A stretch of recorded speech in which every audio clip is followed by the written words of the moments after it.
Money Roots is made possible by the support of our sponsor, Rooted Planning Group. Are you ready to take control of your financial future? Look no further than Rooted Planning Group, your trusted partner in financial well-being. At www.rootedpg.com, you'll discover a wealth of resources and expertise to help you thrive financially. Rooted Planning Group specializes in personalized financial planning, investment management, and retirement strategies. They understand that every financial journey is unique, and they're here to guide you every step of the way. With a team of experienced advisors, Rooted Planning Group is committed to helping you cultivate a secure and prosperous future. Visit www.rootedpg.com today to learn more about how Rooted Planning Group can help you grow your money roots. Welcome to Money Roots, the podcast where personal finance gets personal. Hosted by Amy Irvine, the CEO of Rooted Planning Group.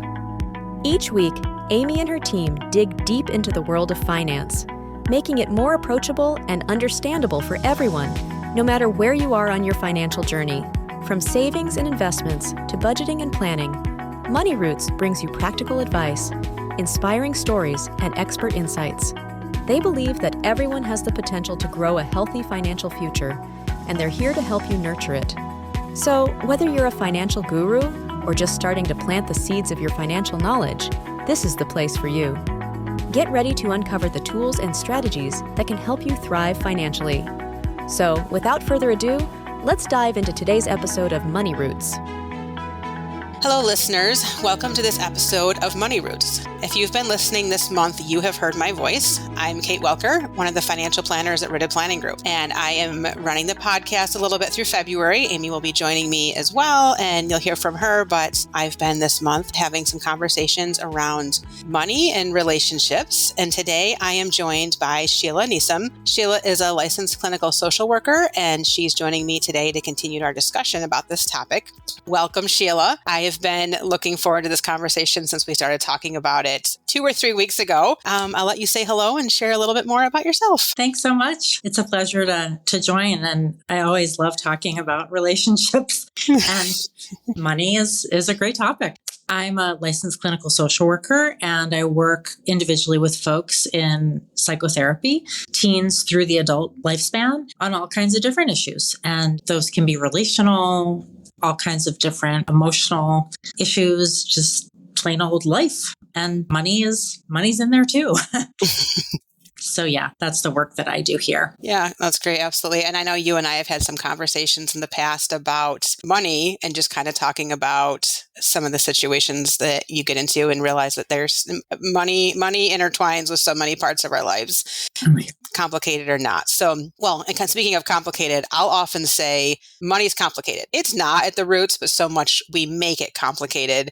And when you get into the psychology around money, it's even more complicated. It, can go deeper into our background and into our values. Is there anything that, you could share about what you've learned about how people relate to money? I have to say, as much as I've practiced and worked with folks, I've learned a lot about money in my own money relationship journey and in my own partnership with my partner around money, because I think, as you said, like each of us has a different history and associations and feelings and stories around money and what money represents. And just the issue of talking about money, as simple as that may sound, I think is a pretty loaded one for many of us. And usually in a relationship, one or the other person is more comfortable dealing with, talking about, managing, addressing issues around money. And so navigating that space is as you said, complicated and rich for growth and learning, but not always easy. No, not at all. And to your point about often in a relationship, one is more comfortable with it or just tends to do it because it's easier. That is something that when I'm working with couples, I'm always trying to make sure I'm speaking to the one that's not the primary, quote, money person, because I've had some situations. I remember an engagement. It was like a 6-month engagement. I finished with a couple in the last meeting.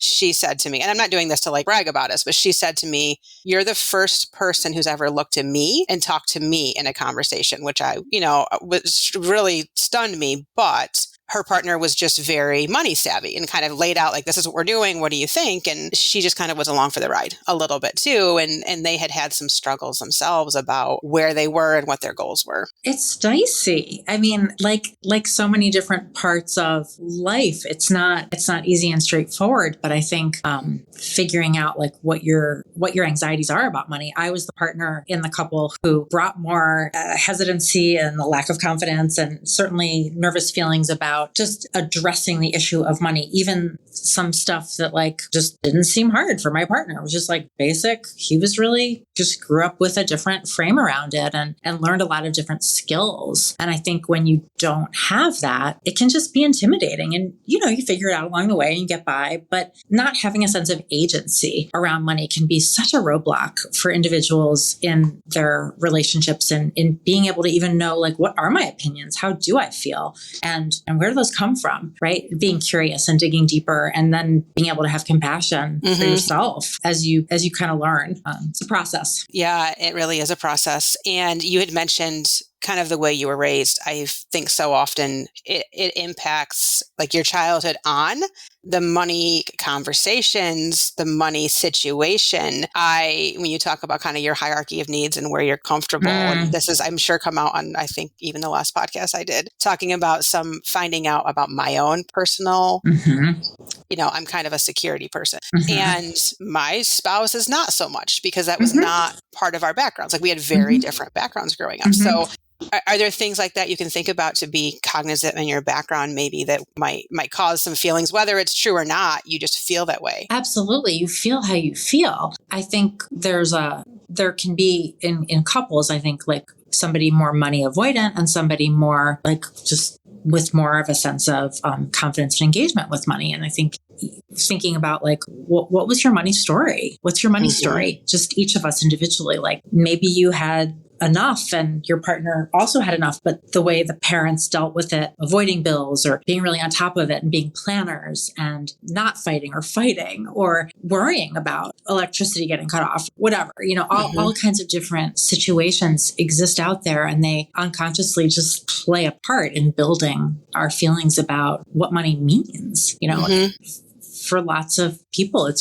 there's a huge range of what it symbolizes. It can symbolize luxury and freedom and status, or there can be scarcity and just all kinds of anxieties and deprivations around making money, having enough money. What does enough even mean? I feel like that's been an interesting conversation. What is enough to make both people feel secure, especially if one person is more the security person and the other person may be like, oh, we're great, we're doing amazing, I'm not worried. And the other person may have a completely different lens. Yeah. So really being open and appreciating, like, it's like you put on your glasses and have to realize your partner's wearing different glasses, and each person in the room has their own individual set of glasses that they see this perspective through. I love that. I've not thought of that one before. I really like that about the glasses, because like you said, so many things in your background are going to give you a different kind of view on the world. And I find it so interesting how some people almost flip the way that they were raised and do something completely opposite, and how many people are like, well, this is the way my family did it. This is the way I'm going to do it.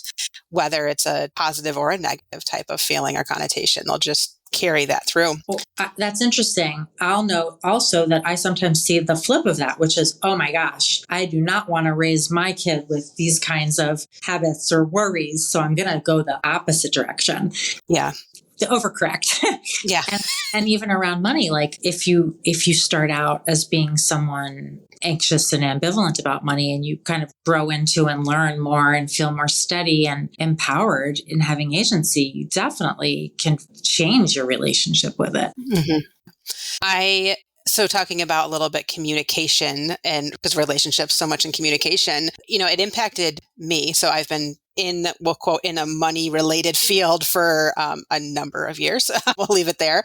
About 20 years that I've been focusing on this direction. And I only within the last, handful of years have really gotten more into some of this about your views and the psychology of money, and realizing things about myself that have given my own views, and in my relationship and my spouse, and how we're different and the same. And really kind of getting to the heart of that, to me, was like kind of an eye opener that, oh, I think this way because of this. this, and he thinks this way because of this.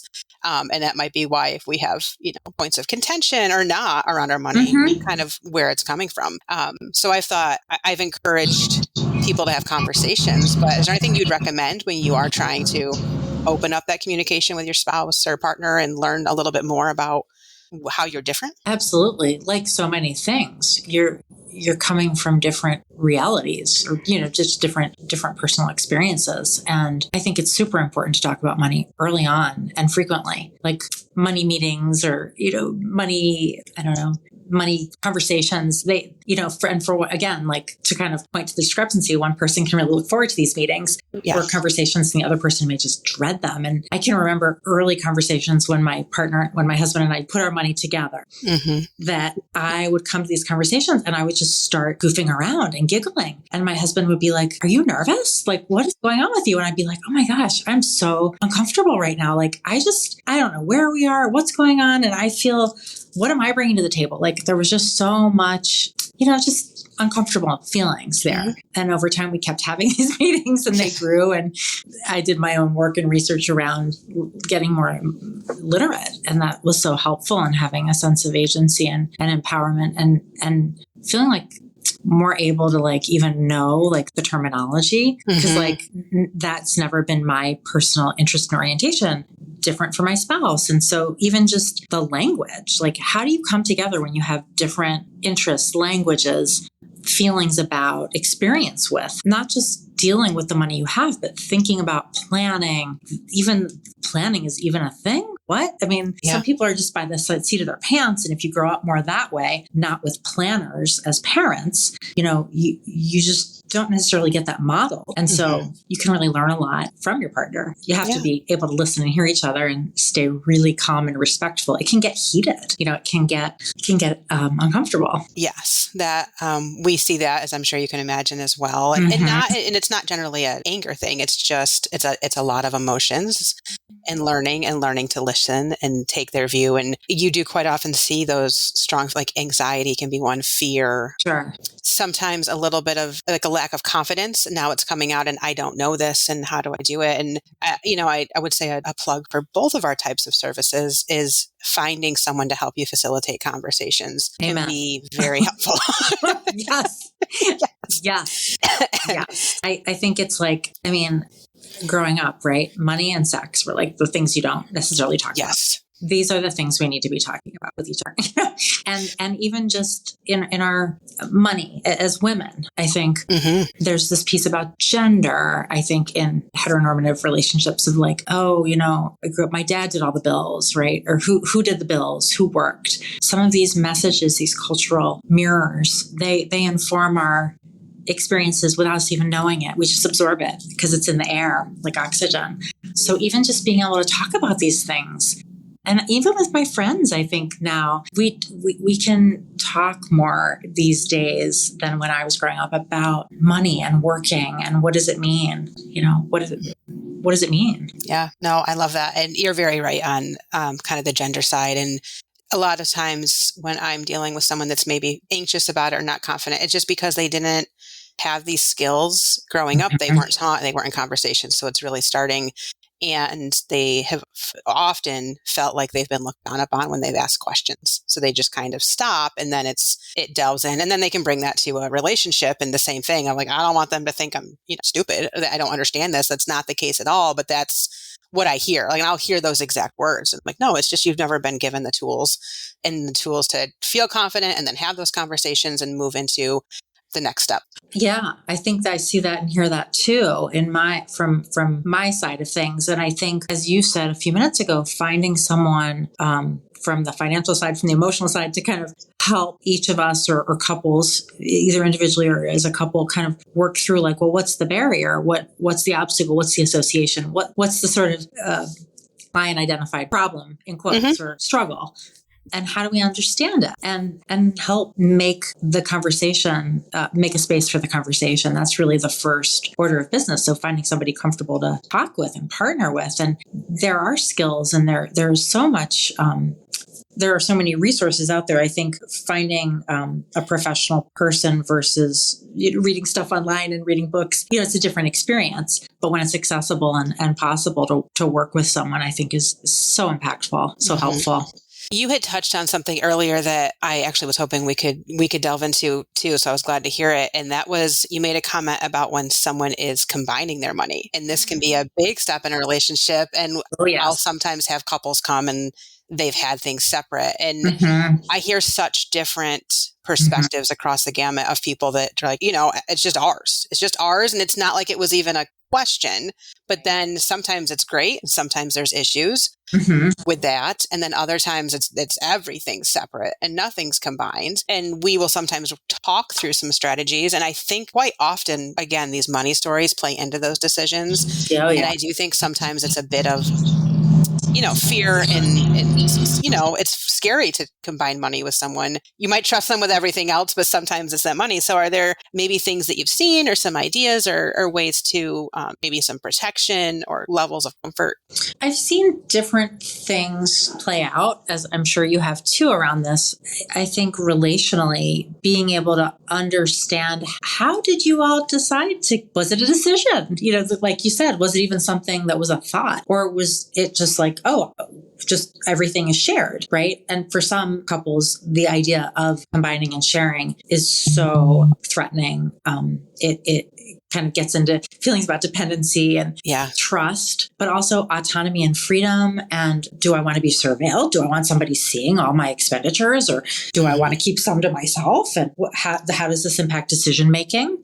And even the decision to think about doing something with combined money. Maybe the first combined money as a small account. Like I like to think about working with folks on small steps. In the way that I work, it's pretty overwhelming to think about making changes, frankly, and especially big ones. And they can feel really abstract and they can feel really scary, even if they're ultimately and intellectually to our benefit. So I think just starting with something small is helpful. Like let's make us time and talk about money. Let's think about, well, what do we want? Why are we combining money? If the question is, are we going to combine, and why or why not? How do we feel about it? How do we think about it? What are our worries? What are our hopes? What are the pitfalls? How are we going to check out purchases with each other above this amount? Or are we going to set a budget? Like, what's this shared money about? Is it household? I mean, there's just, we can have layers of questions and conversations, but being able to really be in dialogue about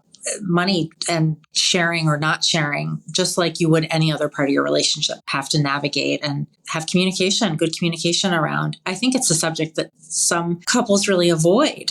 And when that's been the case, I think things can really get played out, or control issues can happen. There's the question of, before if folks are getting married and thinking about a marriage, is there a prenup? And that's its own podcast, probably.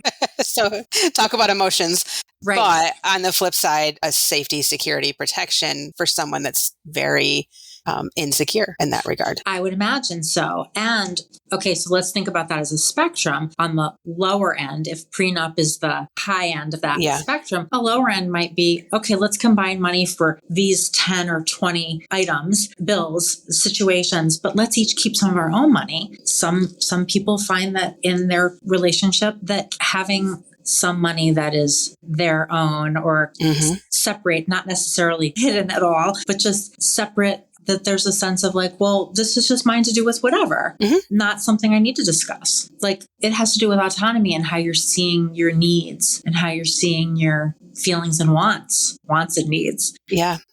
And whether that or not that needs to be negotiated or discussed, I suppose. Yeah. I like the phrasing you used there about like autonomy and being discussed.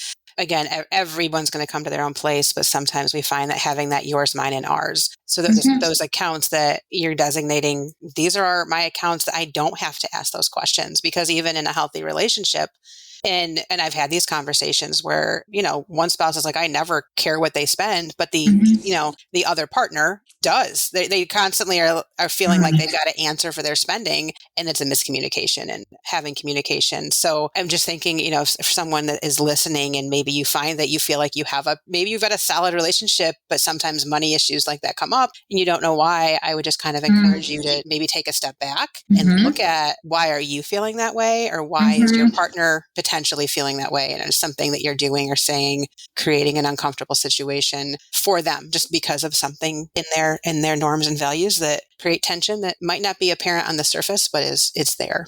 I really like what you just said about kind of trying to dig deeper beneath the surface of the miscommunication or the conflict. And I always think the money, like we can talk about the money with numbers on a spreadsheet or on a piece of paper, but there's so much emotion that informs how we come to the money conversation. So understanding like what's so upsetting about this, just understanding that as bad as it may feel and as messy as it might be to have these conversations, like you're having them to try and understand what is really the issue about. It's not only about the money. The money probably symbolizes something and it certainly is important in and of itself, but also that there's so much that impacts it.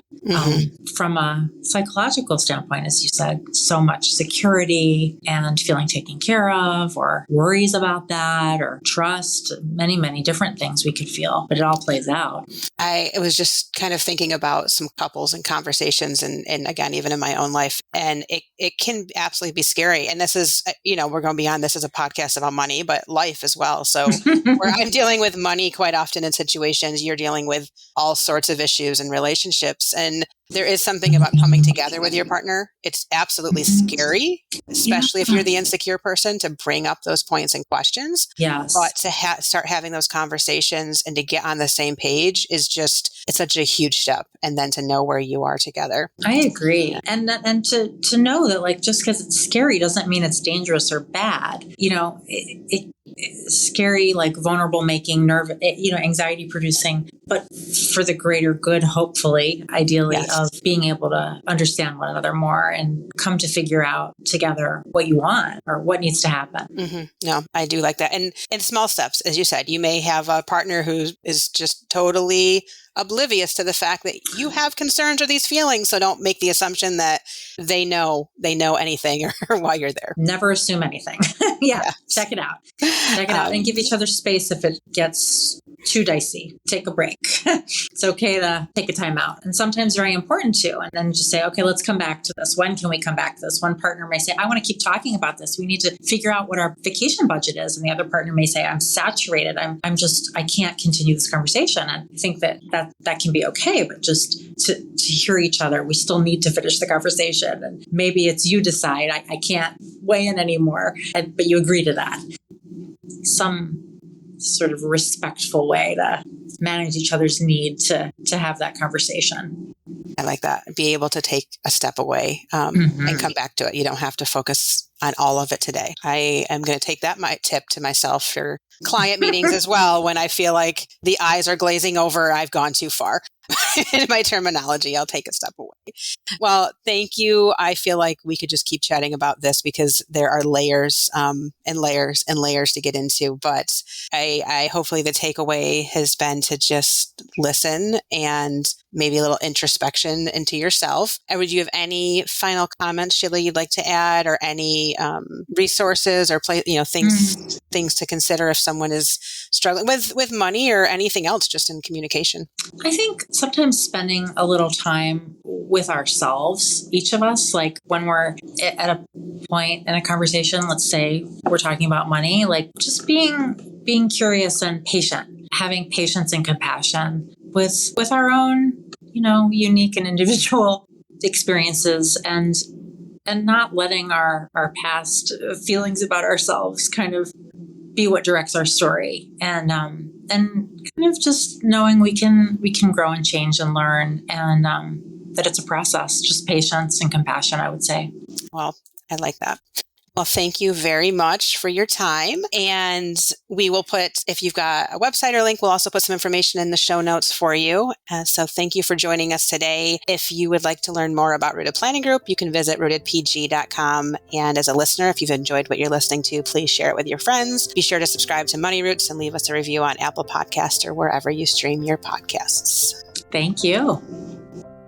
You've been listening to Money Roots, your go-to podcast for making personal finance accessible and approachable. Thanks for joining us today.